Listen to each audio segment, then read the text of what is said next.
ঠাকুর শ্রীরামকৃষ্ণের প্রাণপ্রিয় নরেন তার স্বল্প জীবনে অপমান অবহেলা বহু পেয়েছেন, উপেক্ষিত হয়েছেন বারবার।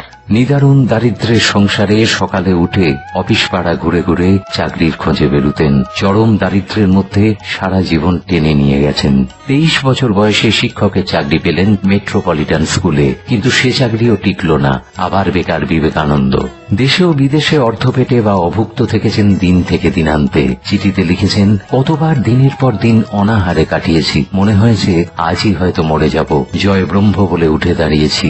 বলেছি, আমার ভয় নেই, নেই মৃত্যু, নেই ক্ষুধা, আমি পিপাসাবিহীন। জগতের কি ক্ষমতা আমাকে ধ্বংস করে? অসুস্থ বিবেকানন্দ বিশ্বজয় করে কলকাতায় এলে সম্বর্ধনা সভাতে আসতে রাজি হননি অনেক বিখ্যাত বাঙালি। স্বামীজির মহাপ্রয়াণ হয় 39 বছর বয়সে। তখন বেলুর মঠে বা তার পার্শ্ববর্তী গ্রামে বিদ্যুৎ ছিল না, কিন্তু টেলিফোন ছিল। তবুও কোনো সংবাদ মাধ্যম আসেনি এবং পরের দিন কোনো কাগজেই বিবেকানন্দের মৃত্যু সংবাদ প্রকাশিত হয়নি। এমনকি কোনো রাষ্ট্রনেতা বা কোনো বিখ্যাত বাঙালি কোনো শোক জ্ঞাপনও করেননি। অচেনা অজানা বিবেকানন্দে প্রখ্যাত লেখক শঙ্কর লিখেছেন, বিবেকানন্দকে নিজের জীবদ্দশাতেই সহ্য করতে হয়েছিল এত বঞ্চনা, এত অপমান। ভালোই হয়তো করেছিলেন স্বামীজি এত তাড়াতাড়ি এই পৃথিবীকে ত্যাগ করে, নইলে হয়তো আজকের এসব লোক দেখানো শ্রদ্ধা থেকে বলতেন, আদিক্ষেতা সব।